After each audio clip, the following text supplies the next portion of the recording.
Hello everyone, Shrimati मोहरी देवी Tapadia girls college के YouTube channel में आपका फिर से स्वागत है। हम एनिमल सेल कल्चर और टिश्यू कल्चर के बारे में पढ़ रहे थे, तो उसको हम आगे बढ़ाते हुए आज फ्लास्क कल्चर के बारे में पढ़ेंगे।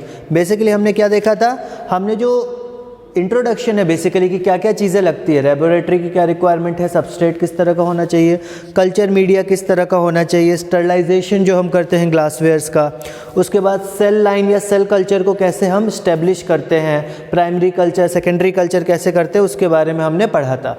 अब एक कल्चर मेथड के बारे में पढ़ते हैं जिसको अपन फ्लास्क मेथड या फ्लास्क कल्चर बोलते हैं।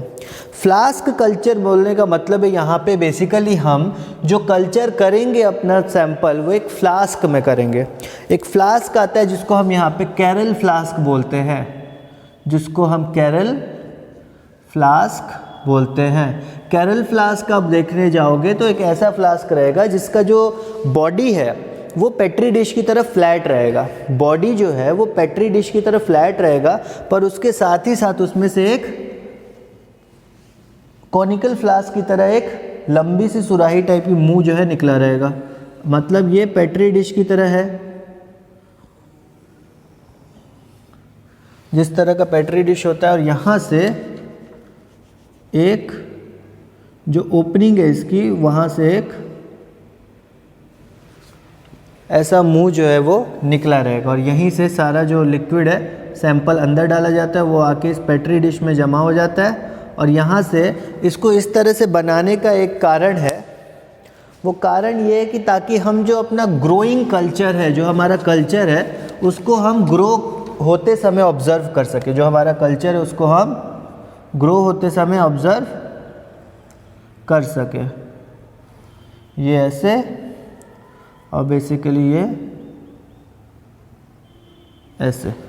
तो ये इस तरह का होता है कैरल फ्लास्क। यहाँ से सैंपल डाला और ये पेट्री डिश है, और यहाँ से अब माइक्रोस्कोप से कभी अगर स्टडी करना हो तो यह माइक्रोस्कोप लेंस है, और यहाँ से आप स्टडी कर सकते हैं। ये फ्लैट सरफेस होता है, इस कारण से इसकी स्टडी करना आसान होता है। तो अब जो कल्चर ग्रो हो रहा है इसके अंदर, उसकी हम स्टडी कर सकते हैं, इसलिए इस तरह के स्ट्रक्चर का, इस तरह के शेप का फ्लास्क हम यूज़ करते हैं। ठीक है।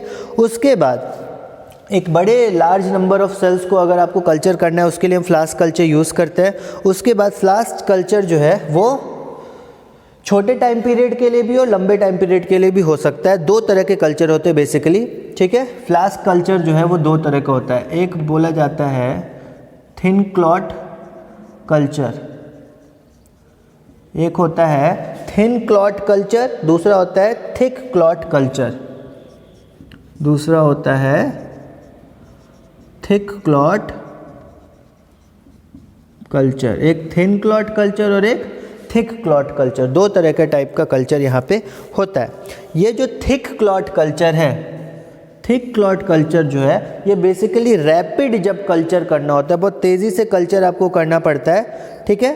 तो उसके लिए ये शॉर्ट टर्म कल्चर के लिए सही है।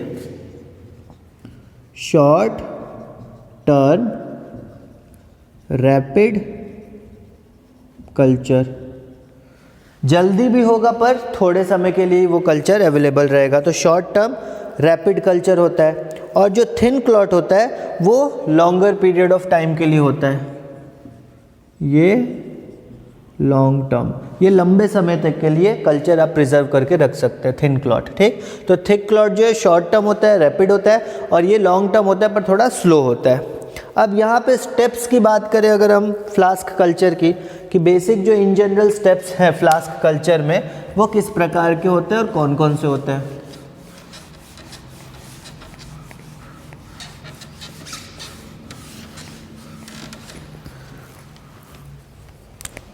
हम यहाँ पे अगर स्टेप्स की बात करें तो सबसे पहले फ्लास्क कल्चर के क्या होता है, एक फ्लास्क लिया जाएगा,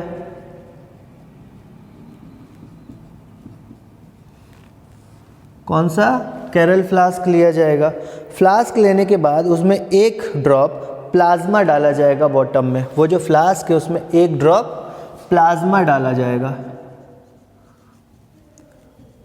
1 ड्रॉप ऑफ प्लाज्मा। प्लाज्मा का मतलब, यहाँ पे प्लाज्मा का मतलब हो गया कि जो ब्लड का फिजियोलॉजिकल फ्लूइड है, मतलब ब्लड में जो फ्लूइड प्रेजेंट है, आप एक तरह से समझो कि ब्लड में आरबीसी के अलावा जो भी मटेरियल प्रेजेंट है वो हो गया प्लाज्मा, ठीक। आरबीसी के अलावा जो भी मटेरियल प्रेजेंट है वो प्लाज्मा हो गया। तो सबसे पहले क्या, place 1 drop of plasma in bottom, ठीक है, या at the bottom. 1 drop plasma डालेंगे।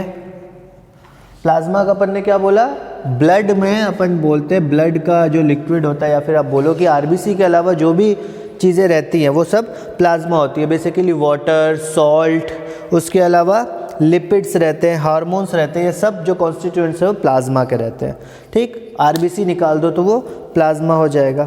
उसके बाद, और इस प्लाज्मा में क्लॉटिंग फैक्टर्स भी अवेलेबल होते हैं, फाइब्रिनोजन होता है, ये सारी चीज़ें जो है उसमें प्रेजेंट रहती है। क्लॉटिंग फैक्टर मतलब वैसे फैक्टर जो ब्लड को क्लॉट करवाते हैं, जमने देते हैं या जमा देते हैं, वो फैक्टर्स यहाँ पे प्लाज्मा में प्रेजेंट रहते हैं।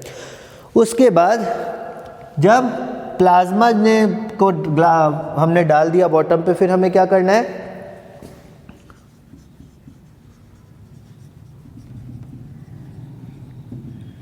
Spread it in a circle.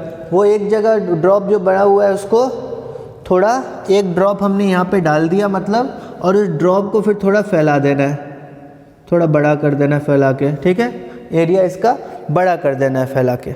उसके बाद transfer the explants to plasma, transfer the explants to plasma. मतलब आपके एक्सप्लांट्स जो है, मतलब जो आपका टिश्यू है जो आप ग्रो करवाओगे, वो टिश्यूज़ जो है, जो प्लांट्स के आपने प्लांट से लिए हैं टिश्यूज़, उन टिश्यूज़ को यहाँ पे एक्सप्लांट्स बोला गया, और उसको आप इस प्लाज्मा में डाल दोगे। उसके बाद ये डालने के बाद आप यहाँ पे इसको क्लॉट करने के लिए छोड़ दोगे, अलाउ क्लॉटिंग। प्लाज्मा में डालने के बाद इसको आप क्लॉट करने के लिए छोड़ दोगे। उसके बाद जब आप क्लॉट करने के लिए छोड़ दोगे इसको इतने देर, उसके बाद आपको ऐड करना है एक्स्ट्रा प्लाज्मा या फिर एक्स्ट्रा सीरम, आपको ऐड करना है। आपको अलाउ क्लॉटिंग के बाद क्या करना है, यहाँ पे एक्स्ट्रा मीडियम ऐड करना है, ऐड एक्स्ट्रा मीडियम। अब ये एक्स्ट्रा मीडियम क्या है, एक्स्ट्रा मीडियम की अगर अपन बात करें तो यहाँ पे एक्स्ट्रा मीडियम प्लाज्मा भी हो सकता है और एक्स्ट्रा मीडियम सीरम भी हो सकता है। हमने बात की थी कि 2 तरह के फ्लास्क कल्चर होते हैं, एक थिक और एक थिन होता है। तो अगर आपको थिक क्लॉट बनाने हैं, थिक क्लॉट बनाने मतलब शॉर्ट पीरियड ऑफ टाइम के लिए बनाना है, जल्दी आपको रिजल्ट चाहिए, तो आप यहाँ पे 1.2 ml डाइल्यूट प्लाज्मा डालेंगे। ये आप लिख लो, फॉर थिक अगर आपको बनाना है तो for thick clots 1.2 ml dilute plasma, for thick clot 1.2 ml dilute plasma, और for thin clot, for thin clots 1.2 ml क्या डालना है आपको, dilute serum, dilute serum. Difference क्या है प्लाज्मा और सीरम में, प्लाज्मा भी लिया गया आपको ब्लड से, सीरम भी लिया गया ब्लड से। अब दोनों में डिफरेंस ये है कि प्लाज्मा जो है वो आरबीसी के अलावा ब्लड में जो भी चीज़ें हैं वो प्लाज्मा के अंडर आती है, पर प्लाज्मा से भी जब आप क्लॉटिंग फैक्टर निकाल दोगे, वो सारी चीज़ें निकाल दोगे जिसके कारण जो प्लाज्मा है वो क्लॉट हो सकता है, वो सारी चीज़ें हटा दोगे तो वो बन जाएगा सीरम, ठीक। तो थिक क्लॉट्स अगर बनाना है शॉर्ट पीरियड ऑफ टाइम के लिए तो आप 1.2 ml डाइल्यूट प्लाज्मा डाल दोगे, थिन क्लॉट बनाना है तो 1.2 ml डाइल्यूट सीरम डाल दोगे। उसके बाद 5% CO2 इसमें ऐड करना है, 5% CO2 ऐड करना है, और इतना ऐड करने के बाद आप अपने कल्चर को छोड़ोगे थोड़ा कुछ टाइम के लिए, और इस चीज़ को रेगुलर इंटरवल पर चेंज करना पड़ता है, रिप्लेस करना पड़ता है, ठीक है। ये सारी चीज़ें जो है इसको रेगुलर इंटरवल पर रिप्लेस करना पड़ता है, ये सारे फंक्शन को दोबारा एक बार दोहराना पड़ता है। एक्सप्लांट वही रहेगा, वो ग्रो करता जाएगा, ग्रो करता जाएगा, तो एक्सप्लांट वही रहेगा, पर आपको न्यूट्रिशन यहाँ पे चेंज करते रहना पड़ेगा ताकि वो एक्सप्लांट को न्यूट्रिशन की कमी ना हो और न्यूट्रिशन की कमी के कारण उसकी डेथ ना हो। तो ये था बेसिक आपका फ्लास्क कल्चर मेथड, जो कि 2 प्रकार का हमने देख लिया होता है, थिक कल्चर मेथड होता है जो कि लंबे समय तक नहीं टिक पाता है, शॉर्ट टाइम स्पेन के लिए होता है पर रैपिड होता है, फास्ट होता है। और एक थिन क्लॉट्स होता है जो कि सीरम की हेल्प से बनता है और वो जो है लंबे समय तक टिक सकता है। थोड़ा स्लो प्रोसेस होता है पर काफ़ी लंबे समय तक ये टिक सकता है और हम इस पर जो भी फर्दर ऑनगोइंग स्टडी करना चाहें वो कर सकते हैं। तो ये था आज animal cell culture, tissue culture में फ्लास्क कल्चर के बारे में। आई होप कि आपको ये टॉपिक समझ में आ गया होगा। नेक्स्ट वीडियो में हम स्लाइड कल्चर के बारे में पढ़ेंगे। आज की वीडियो में इतना रहने देते हैं। अगर ये वीडियो पसंद आई हो इसको लाइक कीजिए, शेयर कीजिए, हमारे चैनल को सब्सक्राइब कीजिए। मिलते हैं नेक्स्ट वीडियो में नए टॉपिक के साथ। Thank you very much.